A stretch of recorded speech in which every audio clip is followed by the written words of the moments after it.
ओम नमः शिवाय, जय महाकाल।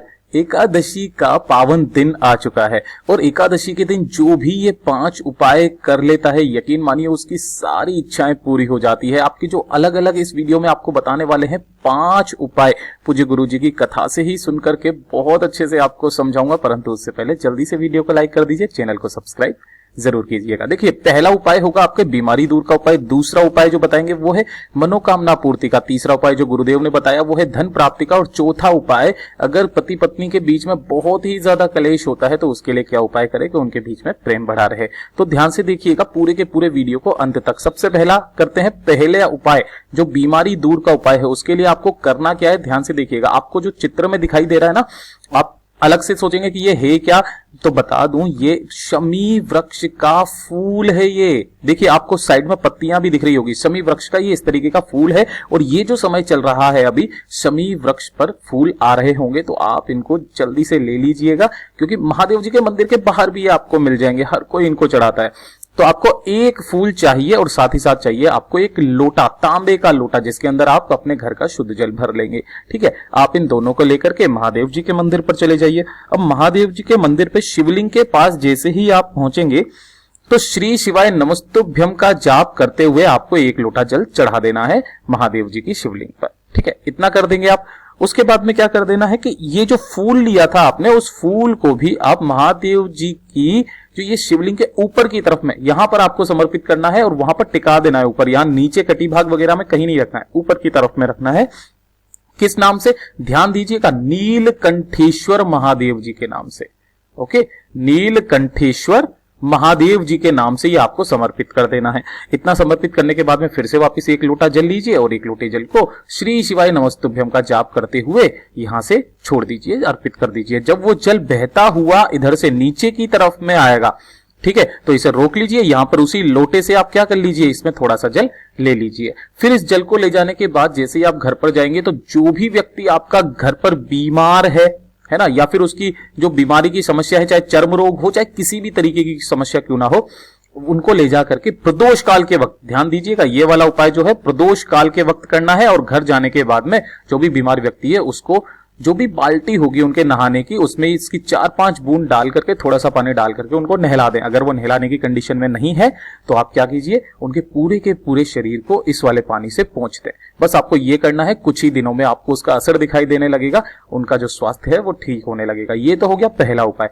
अब चलते हैं दूसरे उपाय की तरफ। दूसरा उपाय हमारा कौन सा है, ध्यान से देखना। दूसरा उपाय है हमारा मनोकामना पूर्ति के लिए। ठीक है, तो मनोकामना पूर्ति के लिए आपको क्या करना है वो ध्यान से सुनिएगा। सबसे पहले आपको चाहिए क्या, गाय का घी, है ना, गौ माता का घी होना चाहिए, एकदम प्योर। नहीं है तो आप क्या कर लीजिए, गाय माता का दूध मंगाइए, उससे घी निकाल लीजिए, लेकिन गाय माता का होना चाहिए।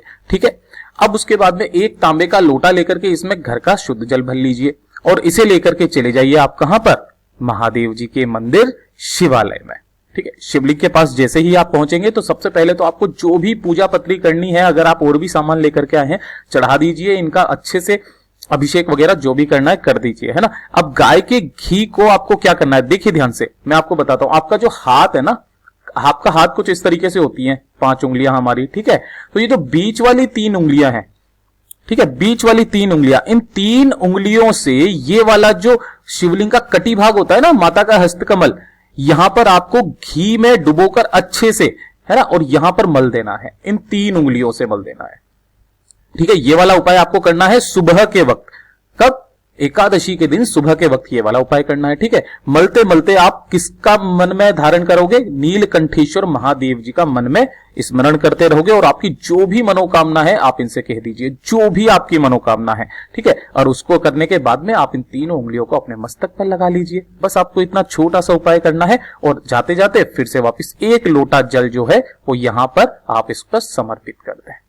जो भी जल बहेगा नीचे की तरफ में उसे आप थोड़ा सा ग्रहण कर ले। बस इतना सा छोटा सा उपाय करना है, देखिएगा आपकी जो भी मनोकामना है इस एकादशी के दिन आपकी पूरी हो जाएगी। ये हो गए 2 उपाय। अब चलते हैं तीसरे उपाय की तरफ में, जो है धन प्राप्ति का उपाय, और जो मेरा सबसे फेवरेट उपाय है। देखिए किस तरीके से करना है। इस धन प्राप्ति के उपाय में आपको चाहिए कुल मिलाकर के 7 बेलपत्री, 7 सुंदर सुंदर बेलपत्री ले लेना, जो कहीं से भी कटी फटी ना हो। ध्यान दीजिएगा, इसके नीचे का दूध भी होना चाहिए, गणमान्य का स्थान होता है।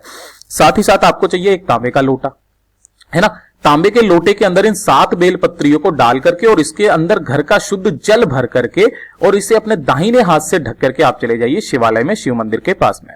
ठीक है, शिव मंदिर पर जैसे ही आप जाओगे सबसे पहले आपको मिलेंगे नंदी महाराज जी। अब यहां पर जो आप चित्र देख रहे हो ना, ये वाला पेड़ तो नीचे है, लेकिन जो इधर वाला पेड़ है ये थोड़ा सा ऊपर उठा हुआ है। तो आप क्या कर दीजिए कि जो आप लोटा लेकर के आए जिसमें बेलपत्रियां हैं, तो उसी हाथ को थोड़ा सा आगे की तरफ में लगा करके जितना भी जल है उसका इस उठे हुए पेड़ पर आप क्या कर दीजिए, समर्पित कर दीजिए। उठे हुए पेड़ पर आपने समर्पित कर दिया, बेलपत्री वहां की वहीं रहेगी, बेलपत्री आपको समर्पित नहीं करनी है। उसके बाद में आपको आ जाना है शिवलिंग पर। अब शिवलिंग पर आने के बाद में वो जितने भी आपके पास 7 बेलपत्रियां नजर आ रही हैं, उन 7 बेलपत्रियों को उत्तर की तरफ मुंह करके आपको किस तरीके से समर्पित करना है कि उसकी जो डंडी है वो माता अशोक सुंदरी की तरफ रहे। ये वाली जो जगह होती है ये माता अशोक सुंदरी की होती है ना। और इस तरीके से आपको उस बेलपत्री को एक एक करके समर्पित करते जाना है, श्री शिवाय नमस्तुभ्यम का जाप करते हुए। केवल आपको ये वाला उपाय करना है। इतना उपाय करने के बाद में जैसे ही आप थोड़ी सी देर के लिए पास में बैठ जाइए, आपकी जो भी मनोकामना है आप कह दीजिए, धन की समस्या जो भी है आपकी, यकीन मानिए इस एकादशी के बाद में आपकी वो सारी की सारी धन की समस्याएं हल होने वाली है। तो ये हो गया तीसरा उपाय। अब चलते हैं चौथे उपाय की तरफ। चौथा उपाय जो है वो है पति पत्नी के लड़ाई झगड़े अगर बहुत ही ज्यादा होते हैं, कुछ ज्यादा ही होते हैं, बात बात पर लड़ते झगड़ते रहते हैं, तो इस चीज के लिए आपको एक बहुत सुंदर सा उपाय मैं आपको बताने वाला हूं। देखिए, या तो इस उपाय को पति कर सकता है या पत्नी कर सकती है, दोनों कर सकते हैं, जो भी करना चाहे वो कर सकता है। सबसे पहले आपको एक तांबे का लोटा चाहिए, है ना, और ये एकादशी के शुरुआत में करना। जब जैसे ही आप इस एकादशी की शुरुआत में जब ये उपाय करेंगे, है ना, तो लगातार इसको उपाय को 2 या 4 बार आप कीजिएगा। देखिए, और लगातार करना है इस वाले उपाय को। किस तरीके से करना है, तांबे का लोटा लीजिए, उसके अंदर घर का शुद्ध जल भर लीजिए। ठीक है, चले जाना है महादेव जी की शिवलिंग पर। महादेव जी की शिवलिंग पर इसको समर्पित करना है किसके नाम से, आशुतोष महादेव के नाम से, है ना। आशुतोष महादेव जी की जो कथा थी उसी के अंदर महादेव ने बताया था इसका उपाय कि एकादशी के दिन आप ये वाला उपाय कीजिए, पति पत्नी के बीच में प्रेम बढ़ेगा, उनकी जो भी गलतफहमियां हैं वो सही हो जाएंगी। तो आपको ये वाला जो जल है पूरा का पूरा महादेव जी के ऊपर आशुतोष महादेव जी के नाम से क्या कर देना है, अर्पित कर देना है। ठीक है, बहता हुआ जल जो भी आएगा आप उसको ले लीजिए अपने दाहिने हाथ में और उन्हें अपनी आंखों पर लगा लीजिए, दोनों आंखों पर लगा लीजिए। ठीक है, एक तो ये वाला हो गया। फिर 2 मिनट बैठ करके यहां पर और श्री शिवाय नमस्तुभ्यम का जाप कर लीजिए और उनसे बोल दीजिए कि आपकी जो भी, अगर पत्नी है तो पति के लिए बोल दीजिए, नाम और गोत्र बोल करके आपकी जो भी समस्या है आप बोल दीजिए, आपकी सारे के सारे कलेश जो है उस दिन से हल हो जाएंगे। ये तो हो गया पहला उपाय जो कि पति पत्नी के लिए है। दूसरा उपाय भी मैं आपको बता देने वाला हूं कि ध्यान से देखिएगा, इसको पहले मैं मिटा देता हूं कि जब भी आप इस पर 1 लोटा शुद्ध जल बहाएं, ठीक है ना, प्रवाहित करें या फिर महादेव को समर्पित करें 1 लोटा जल, तो आपको 3 बार बोलना है स्वधा स्वधा स्वधा। यह आपको कितनी बार बोलना है, 3 बार बोलना है। ठीक है, 3 बार बोलने के बाद में आपकी जो भी मनोकामना है आप अपना नाम और गोत्र बोल करके महादेव जी से अपनी समस्या कह दें, आपकी समस्या जल्दी से जल्दी हल हो जाएगी। ध्यान दीजिएगा, इसको लगातार आपको एकादशी का दिन जब भी आएगा आपको लगातार करना है 2 से 3 बार। तीसरा और जो सबसे अचूक मैं बता देता हूं वो है आपके मक्खन का उपाय। ठीक है, आपको बाजार से कुछ मक्खन ले लेना है, मक्खन एकदम प्योर हो तो बहुत अच्छी बात है। इस मक्खन को ले जा करके आप चले जाइए महादेव जी की मंदिर में शिवलिंग के पास में। जैसे ही आप शिवलिंग पर जाएंगे तो आप क्या कर लीजिए, वही 3 उंगलियों से आपको क्या कर देना है, माता के कटी भाग पर, यहां पर तीनों उंगलियों से आपको यहां पर मक्खन मल देना है अच्छे से।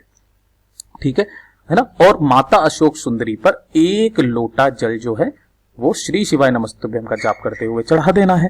बस 3 उंगलियों से आपको ये वाला उपाय करना है और साथ ही साथ अपना नाम और गोत्र बोल करके जो भी आपकी समस्या है, चाहे पति कर रहा है तो पत्नी के लिए बोल दे, पति कर रहा है तो पत्नी के लिए बोल दे, इस तरीके से आप पूरा उपाय कर दीजिए। देखिएगा आपको निश्चित ही इसमें सफलता मिलेगी। मैंने अपनी तरफ से अच्छा समझाने की कोशिश की है। अगर आपको वीडियो जरा सा भी अच्छा लगा हो तो लाइक जरूर कर दीजिएगा, चैनल को सब्सक्राइब जरूर कीजिएगा। मैं मिलता हूं आपसे अगले वीडियो में, तब तक के लिए ओम नमः शिवाय, जय महाकाल, जय शिव शंकर, श्री शिवाय नमस्तुभ्यम।